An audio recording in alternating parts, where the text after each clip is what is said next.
Hey there, Michelle. How are you today? Hi, I'm good. How are you, Lindsay? Good, good, good. What are we getting into today on All Ears English? Lindsay, do you ever Okay. buy something when you're in a bad mood? I have to say, this is not where I go when I'm in a bad mood. Yeah, Yeah. no, I don't go to retail therapy personally. What about you, Michelle? Do you have a tendency to buy when you're upset? No, I don't Okay. I don't I don't think so. I don't think, everybody has their vice, Some Right. people they have a tendency to eat when they're upset. Yes. um I don't know what I do when I'm upset. But it's not shop. Yeah. And part of that is just because I'm such a terrible decision maker, so it's Oh, not right. relaxing to me. It's not, you Yeah. know, Yeah. um, Yeah. but Yeah. I suppose if I were looking for a way to forget about something or just want a distraction, I could see going with a friend to the mall and just, walking Sure. around, something like that. But I'm not gonna like start just buying things like, Right, right, right, right. Well, but, although it is a real thing, I mean, some people definitely do this, yes. and there's even a name for this phenomenon. Michelle, Yes. what is it? Oh my gosh, so this is a new term for it. Guys, we've talked about doom scrolling before, I think, on the podcast. So this is doom spending. Yes, doom spending, and it seems like based on an article we're gonna talk about today Yep. and add our opinions, and teach you how to do things, it seems like doom spending is having a bit of a resurgence right now, or Yeah. just Right. spending, and we know that this is kind of a hot spot for Americans. Historically, I mean, as long as I've been able to read the news, I know that Mhm. credit card debt has been a major problem in the Yeah. US, especially in the years leading up to the 2008 recession. Our Yeah. credit card debt was Mhm. off the charts, and I'm not sure that that caused the recession. Maybe it was a contributing factor. It was Right. mostly for the subprime mortgage lending, but I think once the subprime mortgage lending crashed down, credit card debt didn't help the scenario, right? Yeah. So Yep. we know right now, according to lendingtree.com, we know that Americans total at this time, right after all the pandemic and everything we've learned, the credit card balance in America is $1.166 trillion Woo! in the third quarter of 2024, according to the Wow. latest consumer debt data from the Federal Reserve Bank of New York. So that's not a small amount of money, Michelle. People are spending No. money on their credit cards. Yes, absolutely, for sure. So, very interesting to see what's going on here. So, we're going to just touch on this article, give our opinions, and we're going to also give you a lot of good vocabulary to go along with this to talk about your habits. But Yeah, it's a great conversation topic that our oh, yeah. listeners could have Oh, with a yeah. native speaker, right? Yes. That's right. But guys, before we get into this, we wanted to say thank you so much to our reviewer, to our listener, Yes. Amir, for his Mhm. wonderful review. Yeah, Amir wrote an amazing review in Apple Podcasts on November 12th. He's from the Netherlands. He says, every day I wake up early around 5 in the morning and I go to work, and there are some essential points to empower me, except for the coldness in Rotterdam. So he's saying some things help him to deal with the coldness in Rotterdam. And he says, coffee, Lindsay, and Michelle. Oh, You are exactly oh, like fuel, which makes my day energetic and positive. I appreciate you and your excellent team for all your nice efforts and awesome oh produced my gosh. content. How amazing, That Michelle. It's is like a little mini Christmas gift early. I know. Thank you so much. That is really seriously, that means a lot to us, Amir. We're so happy to be here for you. We're so you guys are the reason we do this, and Yes. we really love what we do, and we're so happy that Yeah. we're a Yes. part of your day and your fuel. 100%. What we do here runs deep for us. This is so important for Yeah. us, right? To help you all build connection. So if you feel similar to the way Amir feels, go and write your review. Let us know what you think about the show.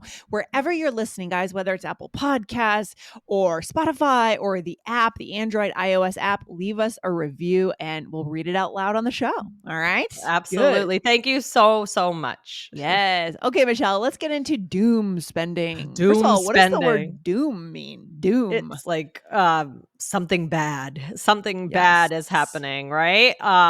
So doom scrolling, it's kind of well, there's the expression gloom and doom, Oh, right? right, It's kind of right. thinking the worst is going to happen, right? Yeah. So doom is just with a bad feeling, right? Yeah, and I think our listeners probably know the term doom scrolling, but if they Mhm. don't, it's kind of It's looking for bad. This comes back to the way the human brain is wired. The human brain Yeah. is wired to look for the dangerous thing. We've talked about evolutionary psychology. We know that Mhm.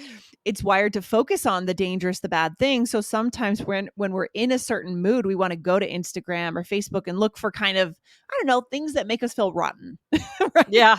Yeah, Yeah, exactly. It's it's weird. It's right. weird that And we do I that. don't think we're thinking of it like that. No, "Oh, I no, wanna find something to make me feel no. rotten." But, it's just that's what happens. Yeah. It's a weird thing. It's human. It's very human. So then this term doom spending is a play on doom scrolling, right, Michelle? Exactly, exactly. So, doom scrolling has be kind of evolved into really a household term. I mean, Yeah. yeah, I would say that in the beginning, people didn't really know what it meant, or it's really a very new Mhm. term. So that's Yeah. interesting how the evolution of language can. This is totally new. But doom Yes. spending. So, like Lindsay said, this is a play on that. So there was an article on HuffPost.com by Caroline Bologna on November 8th, 2024. And the Mhm. article was called "This Dangerous Money Habit is Becoming More Common. Don't Be Tempted. Data suggests the 2024 election is fueling a bad impulse." Ugh. Very interesting. Very interesting. Yeah. Okay. So again, so we know what doom spending is. It sounds like people are feeling upset about the election. Yes, they are indeed. And this is what they're doing, right? They're going out and they're just spending money as a way to deal with something that feels really dark emotionally, right? Right, Yes. exactly. The article mentions that, yeah, it's a doom spending. It's basically retail therapy when people, as they say, feel particularly uneasy and pessimistic about the state of the world. Ooh, gosh. Ugh. Oh man. Where's the good news in today's episode, right? Yes. Well, so it does mention that the election, it said leading up to the election could have caused it. And it says that because shopping can give us dopamine. I'm talking about the article here, right? Uh-huh. And also, what makes it easy to doom spend? The internet, right? Yeah. You don't even have to go out anywhere. You can just be in a bad mood and say, "I need this," right? Well, that's what I was wondering. Are we talking about physically going into an immersive shopping environment? Or are we talking about, is this mostly happening online? Probably online because most people shop online now, right? Yeah. So Yep. it's more you're getting that dopamine hit regardless of where you're shopping. Right, Yeah. and there's Mhm. no there's it's too easy to press that button. It's Oh, just it's too very easy. And also then you can return it, so, you might a lot of times return policies are pretty good, so it's probably just easy. It feels very low risk to just press the yeah. button and see Yeah, what happens. but for me, when I think about the hassle to go and return something, even just to walk over to like a Whole Foods and put it in the box, it's a big hassle and it would block me from just randomly buying things Yeah. because it seems like a lot of work to do that. I don't know. It's just I not the I way I think. I Yeah. totally agree. I absolutely hate having to return things by Yeah. mail. I mean, I know people, they don't mind. "Oh, I just had to Ugh. drop some things off." Oh, What happens to no. me is I forget Oh, and I just yeah. put it off, and then I have things that I don't use because I just never return them. So Yeah.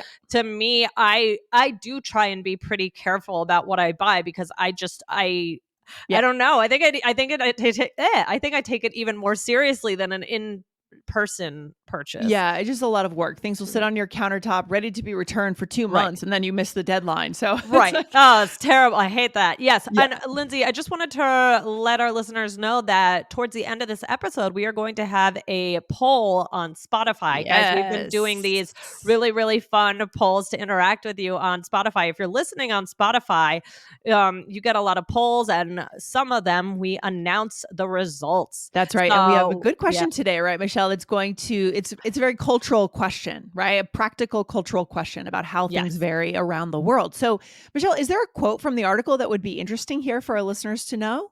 Yeah. So I thought this was very interesting. Yeah. This said, a recent survey from Credit Karma found that 27% of Americans were doom spending in the lead up to the election, with that number climbing to 37% for Gen Zers and 39% for millennials. And then it Oh. says feelings of uncertainty, anxiety, and depression are often driving forces. So, I Yeah. This is Hmm. talking about the lead up to the election, and this article came out a couple days after the election, so I'm not sure what's happening right now. Interesting. Well, Yes. I think a lot of people, whether they are excited about the election results or not, they had an intuition of what was going to happen. A lot of people just felt like they knew where things were going to go. And I wonder if this is in any real way related to like a hoarding mentality. When you think Mm. that things are going to get scary, you might. Like I end wonder of if the that's, yeah. apocalypse situation. I do. I'm not trying to be a psychologist here, but it seems like it could be related to that somehow on a like a basic layer, right? That's interesting. Yes. Yeah. I Mhm. did not think of that, but maybe that's it's possible. It's definitely possible. I mean, so Lindsay, do you know anybody who does doom spend? Not really, no. I think most of the people in my world are more about experiences, honestly. Obviously people shop and buy things, but most people I know, I think would rather take that money and just do like a weekend away. And maybe there's a term for that too. I don't Mhm. know. Right, right. Yeah. But I that's where I land. Yeah. Yeah. Yes, same here. I actually think that recently we talked a little bit about this. Mhm. So probably in about different people and how they spend their money. So yeah, Yep. I mean the article also gives ideas on how to stop doom spending. So we're not Yes. going to go over those today, but definitely we gave you the name of the article, so go check it out if you're interested. Love it. Okay, Michelle, we are back. So now let's talk about how we can actually take a fascinating concept like this and turn this into a fantastic conversation, a robust conversation, Right. right? So we need some vocab first. Yeah. Yes. Well, Okay. you've already heard us mention today this term retail therapy. Mm-hmm. Retail Mm-hmm. therapy. So, what is that? What is retail therapy? Yeah, I think it's this probably what people are looking for, right, at this Mhm, moment. The idea of healing your mind and heart with buying things. Retail is mhm. just, buying items for the consumer on a consumer level. So, for example, I'm up for some retail therapy now that the election is over. Let's go to the mall. Um, Interesting. Yeah. Hmm. yep. Or overspend, right? So, Mhm. to spend too much, right? I overspent on Prime Day last year, so I'm going to stay away from it this year. Mhm, mhm. Yep, Prime Day is always a big one for people, for sure. And then we have the term impulse purchase, impulse buy or impulse purchase, right? Mhm. For example, I was in a bad mood and I saw that these jeans were on sale, so I made an impulse buy. Yeah. Mhm, mhm. Or a compulsive shopping or compulsive shopper. So that's Mhm. somebody I mean, there are people who it can be an Yeah, actual addiction. of course. Uh, so Anything can be an addiction, right? Yes, absolutely. absolutely. Yeah. Mhm. So you could say I can be a bit of a compulsive shopper when I'm stressed. Mhm. Yes, definitely. And then indulgent, right? To talk so saying that something is indulgent, I know it's indulgent, but I bought a car. Yeah. Wow. Yes. Imagine if Whoops. your spouse comes home, if your spouse deals with things this way and they buy Yeah. huge things, not like a $20 pair of Right. socks, but like they buy Right, a right, car. right. Right, you see that car with the bow in the driveway, Yeah. that always has a big bow on it. Wow. Yeah, Wow. that's scary. I mean, but things do happen Well, like that. yeah. And to be fair, I mean, this is what our culture revolves around. I mean, this is why the American economy has gotten Yep, so big is because this is I mean, you drive on the highway, you see these ads everywhere right in front of you. I don't know, this is how we function. Like people buy and buy and buy. It's not so different than the average person, right. maybe not to this extreme buying a car, but our economy runs on extreme amounts of consumerism, right? Yeah, Yeah. right, absolutely, yeah, I think we're well known for that. Yes. So we have a good poll on that note, right, Michelle? We have a great poll question Yeah, today. This is going to get to this. What yeah. is it? Mhm. The question is, how do you usually pay for things? Is it Mhm. by cash, credit card, or debit card? Oh, I guess we Yeah. could have put check in there too, but I don't even Sure. know if Well, that's let's put let's it in put there. check. Let's pay All by right. check. I don't even do you have you when was the last time you paid by check for So yourself, sometimes Michelle? I have to pay by check if it's do you ever have where there's a big you have to okay, let's say something for your house. Yeah. Okay. And maybe I recently had somebody say, "Oh, there's going to be a 3 you can either pay by cash or card or you can, but if you pay by card, there's a 3% or 4% Yeah. fee. Then I'm Oh. going to get out the checkbook. I don't. Oh, right. So Or there's also, yeah, sometimes it's like direct debit out of your yes, account too if you that's set how it I up play. online. Okay. That's how I pay for my daughter's school. But there's also we forgot to mention things like Venmo. Oh, yeah, yeah, yeah. So let's okay, we're adding things to But the poll right now. there's a lot of ways to A pay for lot of things. options. But I think what this gets down to is, I think at least in American culture, as you see people, well, credit card debt is a whole different thing. In the US, if you're paying off your credit card debt if you're paying off your bill every month, you're not carrying debt, but it gets really dangerous if you're carrying debt over from month to month Yeah. because those percentage rates, that's how people get into a lot of trouble financially. But I know a lot of cultures run more on cash, right? And so that means if you have the money, you can buy the thing. If you don't have the money, you can't buy the thing, right? uh, it's a little safer, I think. So I'm curious Right. to see what our listeners have to say. Yeah. Yeah. Yeah, that'll be interesting. So I guess we could say Venmo or Zelle. I don't know what's popular around the world, but I'll stick Zelle in there. Sure, Zell, yes. All right. So look out for that poll. It'll be very interesting to see what people say. Will All be. right. Let's do a role play, Lindsay. What do you think? Okay, Michelle, let's do it. So here you and I are stressed out about a project that we're working on at school. So it sounds like we're gonna doom shop, right? Okay. Here we go. I need to unwind. Should we go for some retail therapy? Oh, yes, but I need to be careful. I did some damage last time. Ooh, did you overspend? You know it. I can be a bit indulgent when I'm stressed. You see this necklace? Total impulse buy after my breakup. Oh, I get it. I'm not usually a compulsive shopper, but I can't help myself these days. All right, nice. I love it. So, we're having a retail therapy conversation Yes. here, talking about our own habits and what we've done in the past. Right. So, let's see. So, I first said, should we go for some retail therapy? So, essentially, I'm inviting you to go shopping together, right? Because Right. we're stressed out. Yes. Yep. And then, guys, this is a extra bonus for today. So I said, I need to be careful. I did some damage last time. Lindsay, do Mhm. you hear people say I did some damage when they're talking about Sure. spending? Sure, and that damage could mean you went home to your partner and they got upset, or it could mean you just ran up a credit card debt on your credit card that you can't pay back, or something, or yeah, there Well, was it could also just yeah, mean you spent a lot. I remember yeah, very clearly asking my friend who was on a trip if she bought anything because she said she yeah, was going to go shopping, and she said, "Oh, we did some damage." So yeah, it doesn't yeah, necessarily mean actual damage, although it sure, could, but it also just could be a way to kind of in a fun way say, "Yep, yes, we bought a lot. Oh, I yep, did some damage yeah, today." you did a lot of whatever you were doing, right? Yes, and you Yes. have to say it in a certain tone of voice. I did some damage today with a little bit of humor. Exactly. And then Yeah, you said, and I asked you, "Ooh, did you overspend?" Right? mhm. And you said, "Michelle." I said, "You know it. I can be a bit indulgent when I'm stressed." Uh-oh, yeah, and then I said, "You see this necklace? Right? This was a total impulse buy after my breakup." So Mhm. I'm really commiserating with you here. Yeah, I'm showing empathy. I'm mirroring you. I'm showing yep. an example of when I did the same thing, which is a very high Ex level connection skill, by the way.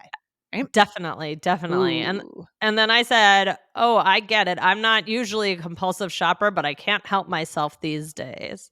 Yeah. And you know what, Michelle? I think that, well, first of all, before we go into the takeaway, let's talk Yeah. about another episode our listeners could check out if they wanted to. What is that episode? So, guys, this is an episode of the Business English podcast. It was episode 343. It was should you use the word restrain or refrain? And Hmm. I thought about this because we're talking about shopping Ah. and maybe we need to restrain ourselves or refrain from going to the mall. So, those are also really good words that you can use with this topic. Ooh, good point, Michelle. Good link. I love that. I'm in my mind, I think there's a couple things I want our listeners to take away here. First of all, fascinating topic to track the economy, Mhm. how people are spending their money, what are the results of the election in our daily habits. Yep. And then, so this is a conversation you could start if you're just talking about the social phenomenon that's going on. Then I think the connection skill here is what we stumbled Yeah. on at the end. If someone admits that they are maybe a doom shopper or they're going for some retail therapy, how do we connect with that person, Michelle? What do we do? Right? We want to Mhm. mirror them because it's a little bit vulnerable if you're just Right. saying that, you might feel a little awkward sharing it. Maybe you feel a little ashamed. What if you could mirror Right. that person and say, "Oh, I've done that too." Right. And, you know, that's Yep. really I cool think for a that connection could be a starter. whole follow-up episode about, how that works. But definitely I think that, we gave you some of the real stats, but what it really comes down to is that connection topic, is learning how you guys can talk about it in your daily lives. So Yeah, when Lindsay said, "Oh, you see this necklace?" Total impulse buy. That was a huge connection huge. moment that can Yes. bring us closer together because we realize, we both kind of We have all this. do it. Sure, yeah. Right, exactly. So I think that that's really, the important thing to take away from today's episode is being able to use these things to not only talk about things like articles, but talk with people and connect with them. Which everybody, I think most people can relate to this topic, Of or course, at least of have course. something to say. So Or if it's not shopping, it's something else that you do. Maybe it's eating or right. exercising too much or watching too much Hmm. TV. It's something, right? And so we understand that no one is perfect on a human level, even beyond just language. And so what we then have to do is find a way to connect, find our Yes. similarities, right? This is how we do Ooh, it this in will this be a follow example. up episode for sure. I'm gonna have fun with this one. All right, sounds good. Stay tuned, guys. Hit the follow button for that follow up episode. And Michelle, I'll see you soon. All All right. right. Bye, Lindsay. Bye, All guys. right. Bye.